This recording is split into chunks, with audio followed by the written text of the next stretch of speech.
Hi there folks, my name's NovaWing24 and welcome to the second in my series, my Dust Off series, where we take a look at some older games, games that may not have received, or that I feel may not receive as much covering as they should, and something that I think that maybe is worth you having a look at if you haven't already played it before, or if you have, maybe having another look at it again, and then going back and enjoying it a bit more again.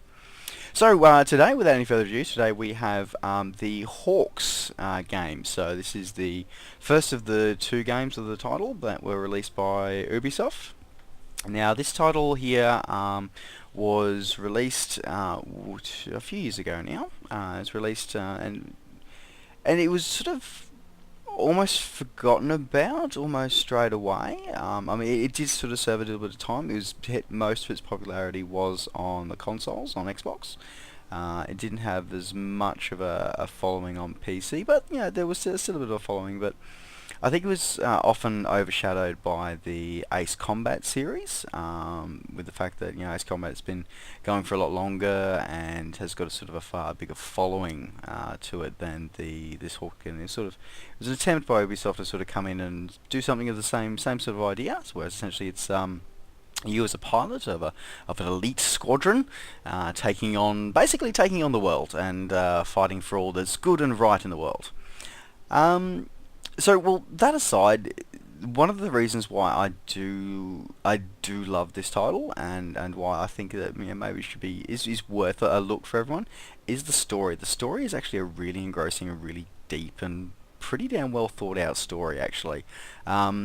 Not to give too much away, it essentially asks the question of, especially in this day and age, we see far more private military contractors and while they're less politically correct term mercenaries propping up a lot more and sort of taking over what was formerly be done by peacekeeping or government troops. It's also now being contracted out to private military firms. It sort of poses the question of what happens if one of those goes rogue, and what happens if checks and balances aren't in place to make sure that doesn't happen. And it goes through it. I mean, it's all a bit far-fetched, and as the arcade style does. I mean, no airplane comes into a match with 200 missiles armed with it, but anyway. But it does pose an interesting story, and it's very well detailed, it's very well thought out, and yeah, as I said, it's why I really like the title, and why I really enjoyed it. So before I show you a bit of the gameplay, let's have a really quick flick through and have a look. So obviously, you got your campaign, where you can actually do your actual campaign. You can do single missions, or you can just muck around and learn the maps. So a good way if you are looking at playing online later on. Versus then obviously you're online, so it did have an online or a local network mode, something that you don't see much anymore, almost never see actually land anymore. Pilot records, where you can go through and you can see the challenges and rewards you've unlocked. So it goes through, so you've got various challenges you can do, sort of story based. This is sort of my profile recently, so I don't have everything done there. It goes through and has a look at your basic campaigns. There's gold, silver and bronze for all the levels that you can do. So the more you stuff do, the higher the rank you get, the more XP that you get. Now the XP is used to unlock aircraft and unlock weapons packs, so we'll go over those in just a moment. Options, just the usual sound display settings.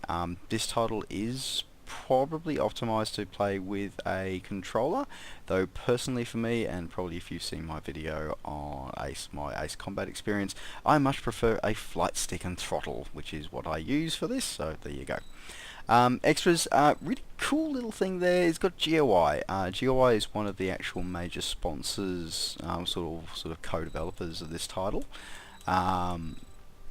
They do a lot of satellite imagery, they do a lot of 3D mapping and stuff like that, so they were able to, a lot of the terrain that you actually see in here is actually based off actual genuine real life satellite photos, so pretty cool. So alright, well enough of me yammering away, let's jump into it so you can see what it's actually like. So we'll have this one, I think, yeah, it's got a good mix. So a good mix now, sort of before your mission start, get a bit of summary of what you're going to be going up against, so you can make an informed choice about what sort of aeroplane you're going to have. And while that's really loud, let's skip past the video there. Obviously, like a lot of these sort of console, sort of arcade styles, you got 3 difficulty levels. Let's go with Elite just because we can. Now, this is what I was sort of talk about with unlockables. So, first sort of unlockables obviously is aircraft. Essentially, as you progress through it, each mission you will unlock a new aircraft that is the one that's recommended for the next mission. So we'll just quickly jump into... Yeah, I want to be different. Let's have something else today. Yeah, I feel like Super Falcon. Let's have this one. Okay. So, and then the second part of the unlockables that you have as well is the actual weapon packs that you can arm your aircraft with. So you can't actually choose individual hard points, what goes on them. What you choose, weapon packs. So, primary one, the first one's unlocked, air domination. So, you've got your standard joint strike missiles. So, the JSMs will take on air and ground targets. Essentially, it's a sidewinder that can also do ground attacks. But anyway, and the second one is a multi-target A, so you can engage up to 4 targets at once. Pretty useful for some en masse engagements, because again, this is always you against the world, and the world has so many more airplanes than you do. But if you look across here, so you can, as you go up and increase your level and get all those XP when you play your missions, do your bonuses and stuff like that, you actually gain XP, gain level ups, and you can then unlock extra weapon packs to make things life easy for you. Also important if you are looking at playing online. So the online community list is small, appears every now and again, but yeah, if you want to really perform, yeah, you want to start unlocking some of these weapon packs. So as you can see, not high enough level yet, so I haven't unlocked them. So let's run with this one today, shall we? Okay, so let's start our mission. Alright, so as I was saying, folks, the graphics in this are pretty amazing. Like, the terrain that you see and the buildings, that's all taken from some of this GeoEye satellite data. So it's pretty damn accurate, and it's pretty damn impressive. So now, like a lot of these sort of problems, you do have a choice of a cockpit view, sort of first-person HUD-only view, or the third-person view. You know, because it is sort of that arcade style, I do like to have just a bit of a roll there. I do like the third-person view. I just think it's these games don't take themselves too seriously, and if you take them too seriously, I think you're kind of missing the whole point of the fact that, you know, it's you against the world and thousands of airplanes. Anyway, so a lot of fun. Now, so during your missions, you've got, obviously up the top there, you can see you've got your various non-human players, and it's like your various characters in it actually sort of interacting with you, sort of letting you know what things going on around there. So it gives you mission objective updates, anything important that happens. As we go to a bit of a cutscene. And by the way, guys, the cutscenes in this are pretty well directed, both the ones in mission and sort of the ones outside of the missions in your briefings. They're pretty well directed.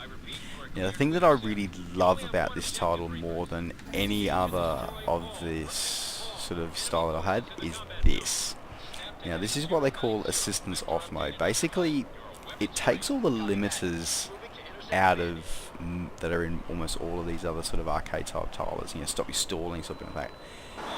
This actually takes all those away and then goes, you know what, you actually are probably going to need that as part of this if you want to do the combat. So you can actually do these kind of cool moves that you know, real pilots can actually do, that in pretty much every single other title you actually can't do.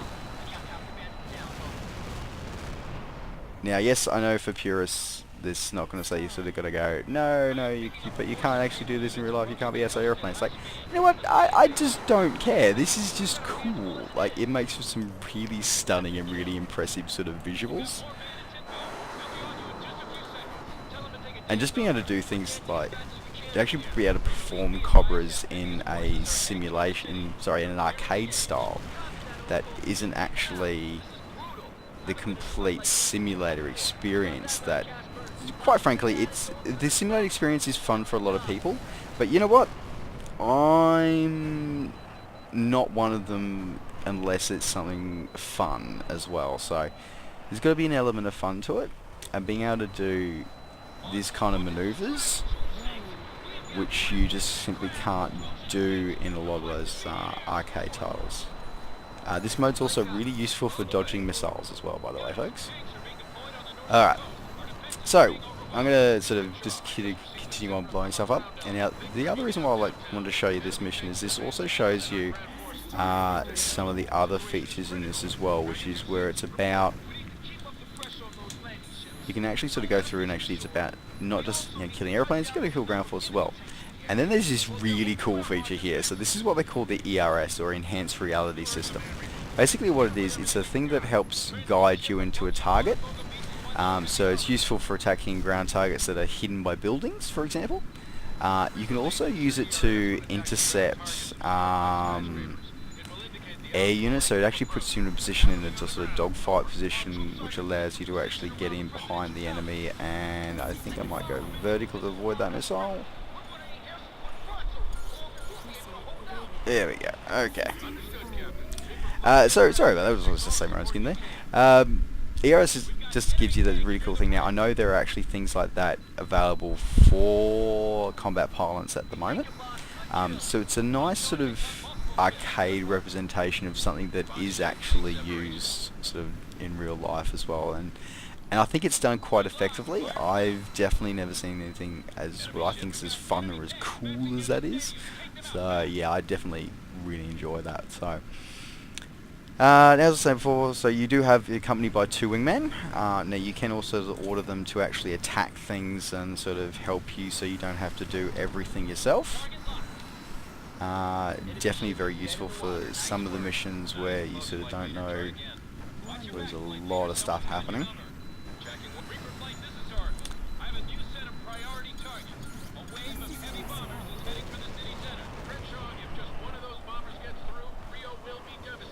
Alright, so I'm going to go save Rio with some bombers. So, alright, where are we?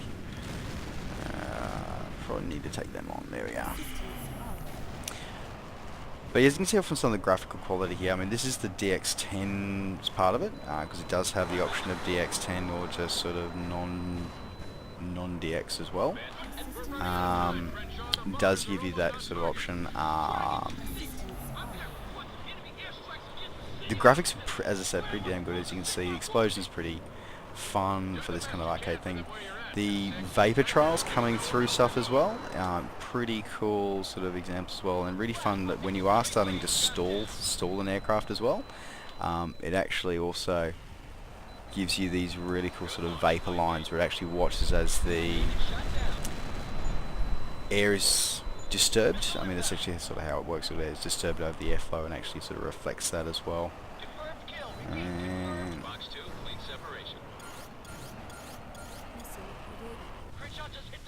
oh, and that's rather awkward, I just crashed. So the danger of doing that in the systems off mode is that you can sometimes not realise how low to the ground you are. Well folks, as I sort of reload that checkpoint, what we might do is we might skip on to some pure air-to-air combat, I think. So this sort of jumps a little bit later in the mission. So this is when you get to go up against some enemy aces. So yeah, let's tackle those aces and see if I can't crash into the ground again, shall we? So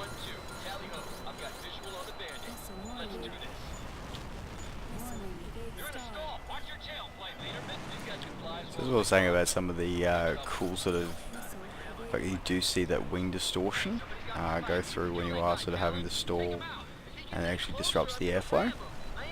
And being able to pull these kind of like maneuvers is actually nice and refreshing without having to sort of have sort of some sort of a gimmick, sort of, you know, press left button and right button at the same time kind of gimmick that the like, I know this is a gimmick of sorts as well, but actually it sort of doesn't rely on you. You just have to press these 2 buttons and suddenly magically your aeroplane will actually do that maneuver. It's like, no, you still have to be in control of the aircraft to actually do the maneuver, and it's not as easy as it looks. And just having that full sort of control of the airplane while you are doing it does definitely make it a lot more fun, and one of the reasons why I do like it, being able to actually sort of deliberately stall your aircraft and actually sort of put yourself in a position where you can actually get onto someone is actually a pretty cool thing. I mean, it allows you to snap roll some beautiful things as well. And if you want to get some interesting sort of air combat maneuvering, this is definitely makes it a lot of fun. And as I said, this is why I thoroughly enjoy this title. So, well, folks, as I was saying, this title is available on Steam, also available on from Uplay directly as well. If you are interested and want to have a play around with it, which I highly recommend you do, this is a fantastic title, far better than its sequel. Would definitely recommend this over its sequel any day of the week. Well, folks, that's it for me. Thanks very much for watching. Take care, safe skies to all, and we'll see you next time.